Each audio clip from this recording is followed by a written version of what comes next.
Hello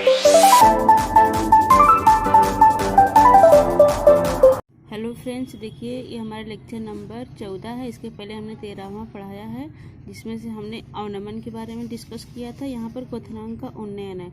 उन्नयन मतलब ही समझ जाइए, उन्नयन मतलब कि हमेशा वृद्धि होती है और अवनमन मतलब कि कमी होती है। तो यहाँ पर क्वथनांक में उन्नयन मतलब कि क्वथनांक में यहाँ पर क्या होगी, वृद्धि होगी, जबकि अवनमन जो होता है वहाँ पर क्वथनांक में कमी आएगी। तो बस इस चीज़ को ध्यान रखिएगा तो बहुत अच्छे से समझ पाएंगे। देखिए यहाँ पर है क्या, किसी द्रव का क्वथनांक बिंदु वह ताप है जिस पर उसका वाष्प दाब वायुमंडलीय दाब के बराबर हो जाता है। ठीक है, ये इसकी डिफिनेशन है। तो आगे देखिएगा इसमें हम कैसे कर सकते हैं। ठीक है, ये डिफिनेशन होगी, इसकी शॉर्ट ले सकते हैं। बस इसको थोड़ी सी लैंग्वेज, थोड़ी सी मतलब कई कहानी है, आप इसके बारे में देखिएगा क्या है।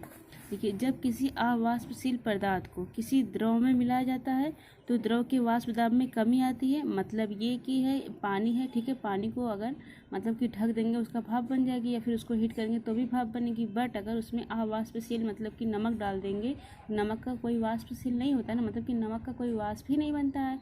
इसलिए यहाँ पर कहा जा रहा है कि जब किसी अवाष्पशील पदार्थ को किसी द्रव में मिलाया जाता है तो द्रव के वाष्प दाब में कमी आती है। ठीक है, अतः विलयन का वाष्प दाब वायुमंडलीय दाब के बराबर होने में अधिक ताप की आवश्यकता होती है। समझ गए, मतलब कि जितना नॉर्मली होता है, ठीक है, उसमें तो नॉर्मली हो जाता है, बट अगर उसमें हम कुछ और अवाष्पशील मिला देंगे तो उसके वायुमंडलीय दाब होने में थोड़े से और हमें टेम्परेचर की आवश्यकता पड़ेगी। ठीक ना, वही बात है। अर्थात विलयन का क्वथनांक शुद्ध विलायक की तुलना में बढ़ जाता है। ठीक है, इसे क्वथनांक का उन्नयन कहते हैं। इसे इस वृद्धि को डेल टीवी से प्रदर्शित करते हैं। ठीक है, देखिए ग्राफ में मतलब कि किसका, एक साड़ी की तरह हम कैसे बनाते हैं। देखिए यहाँ पर कोई वायुमंडलीय दाब है, यहाँ पर शुद्ध जल है। ठीक है, शुद्ध जल मतलब कि शुद्ध जल का वाष्प दाब अगर इतना डेल टीवी है, अगर इसमें हम इसी मतलब इसमें अगर इस विलयन में हम क्या मिला दें, नमक मिला देंगे तो होगा क्या, जितने टेम्परेचर पे यह वाष्प बन जाता है, अगर नमक मिला देंगे तो उतना ही हमको थोड़ी सी हीट देनी पड़ेगी। इसका मतलब कि जितना है उससे ये थोड़ा सा कम आ जाएगा, मतलब कि इसमें जितना है इसमें क्या होगी, वृद्धि आ जा रही है। ठीक है, तो यहाँ पर इसको हम दिखा सकते हैं, यहाँ पर लिख सकते हैं del T B is greater than del T B not.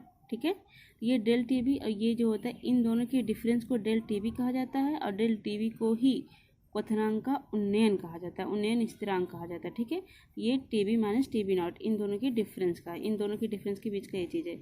यहाँ डेल टी बी प्रोपोर्शनल मोललता होती है। मोललता क्यों होती है पता है, क्योंकि मोललता में ही विलय का मोल होता है, विलायक का मोल होता है।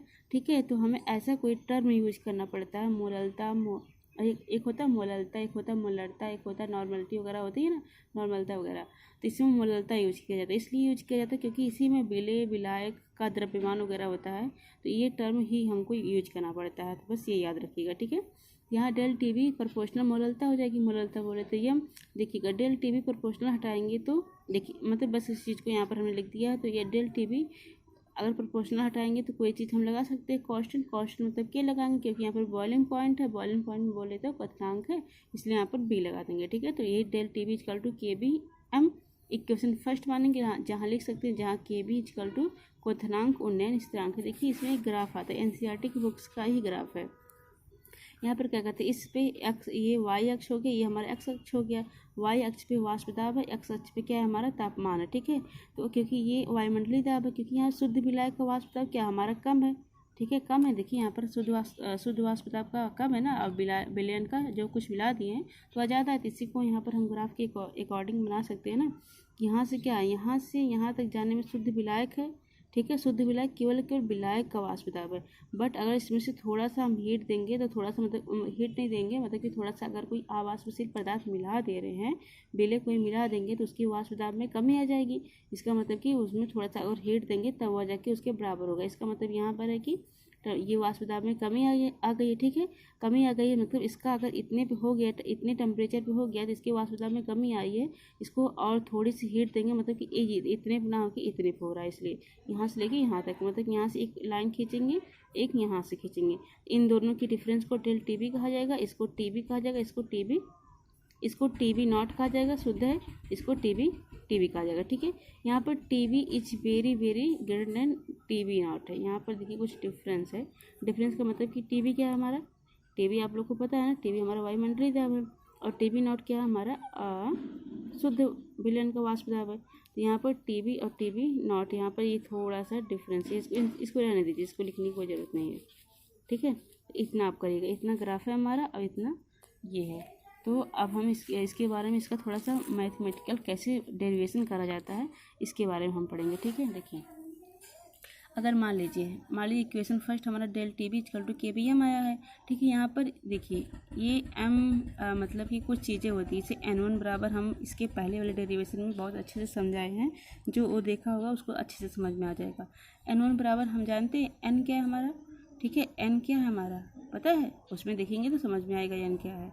एन बराबर होता है W1 अपन M1 और N2 बराबर होता है W2 बटे M2, ठीक है। जो हम मोल लेते हैं, मोल बोले तो मोल बराबर क्या होता है, भार बटे अणुभार, ठीक है। तो ये एन हमारा मोल है, मोल बराबर होता है मोल बराबर होता है भार बटे अणुभार, भार बोले तो फेट बोले तो W और बटे अणुभार बोले तो मॉलिक्यूलर मास मतलब कि m, इसलिए ठीक है। यहाँ N1 है इसलिए यहाँ पर W1 और M1 हो गया, यहाँ N2 है इसलिए यहाँ पर W2 अपन M2 हो गया, ठीक है। तो N1 बराबर तो विलायक है, N1 हमारा विलायक है ना, उसमें डेरिवेशन मतलब कि जो उसके पहले हमने बताया उसमें N1 बराबर हमारा विलायक है, N2 हमारा विलेय है, ठीक है। इसलिए यहाँ पर जितना भी इसमें सब कुछ करेंगे यहाँ पर इसी चीज़ को हम यूज करेंगे। कैसे करेंगे देखिएगा, फ्रॉम इक्वेशन फर्स्ट मतलब समीकरण 1 से देखेंगे del T B equal to K B M होता है मोललता बराबर होता है विलेय का मोल बटे विलायक का द्रव्यमान इंटू 1000। ये हमारा मतलब कि फिक्स ये होता ही है। आप पहली दूसरी तीसरी वीडियो में हम इसके बारे में अच्छे से वहाँ डिस्कस किए हैं, तो वहाँ से आप देख सकते हैं, ठीक है। तो यहाँ पर देखिए ये विलेय का मोल बटे विलायक का द्रव्यमान, तो विलेय का मोल बराबर होता है भार बटे अणुभार, तो यहाँ लिख सकते हैं विलेय का भार बटे विलेय का अणुभार, ठीक है, बटे विलायक का द्रव्यमान, क्योंकि यहाँ कुछ ना है एक मान सकते हैं, इंटू 1000, ठीक है। तो इसी चीज़ को यहाँ लिख सकते हैं विलेय का भार बटे विलेय का अणुभार इंटू ये ऊपर जाएगा या एक, तो 1 अपान विलायक का द्रव्यमान इंटू 1000 हो गया हमारा, ठीक है। तो यहाँ पर देखिएगा m बराबर, क्योंकि विलेय का भार विलेय यहाँ पर हम क्या दिखाए थे, विलेय हम W2 अपान M2, W2 वाला कितना है ये विलेय है और W1 वाला हमारा विलायक है, इसलिए m बराबर W2 अपान M2 हो गया, ठीक है। इंटू देखिए 1 इंटू 1000 मतलब कि 1000, और विलायक का द्रव्यमान, क्योंकि विलायक का द्रव्यमान यहाँ पर क्या माने थे, M1 माने थे, इसलिए M1 मानिए। देखिए क्योंकि यहाँ पर केवल विलायक की बात की जा रही है, यहाँ पर भार अणुभार की यूज ही नहीं किया जा रहा है, इसलिए यहाँ पर M1 W1 ना मान के केवल हम क्या मान सकते हैं, केवल कैपिटल M मान लिए, ठीक है।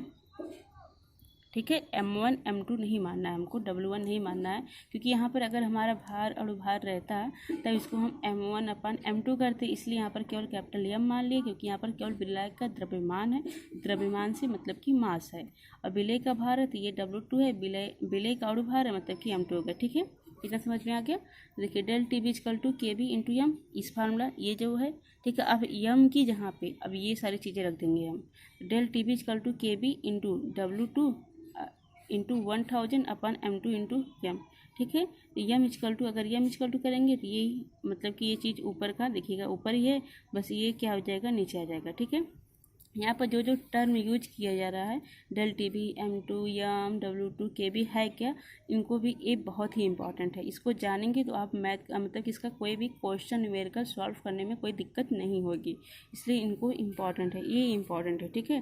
देखिए फिर एम इक्वल टू क्या है, विलायक का मोलर द्रव्यमान, या फिर देखिए कभी कभी क्वेश्चन में मोलर द्रव्यमान नहीं लिखा रहेगा तो द्रव्यमान लिखा रह सकता है, अगर द्रव्यमान नहीं रहेगा तो भार भी लिखा रह सकता है, ठीक है। और W2 क्या हमारा विलेय का भार, M2 हमारा विलेय का अणुभार है, के बी इक्वल टू क्वथनांक उन्नयन स्थिरांक है, डेल टी बी क्या है क्वथनांक में उन्नयन है, ठीक है। देखिए आप लोग स्क्रीनशॉट ले सकते हैं इस तरह से भी, ठीक है। अगर आप लोग को लेक्चर समझ में आता है, ठीक है, तो आप प्लीज़ शेयर करिएगा और प्लीज़ कमेंट करिएगा कि हाँ हमने अच्छा पढ़ाया है, बस इतनी सी रिक्वेस्ट है। Thank you for watching.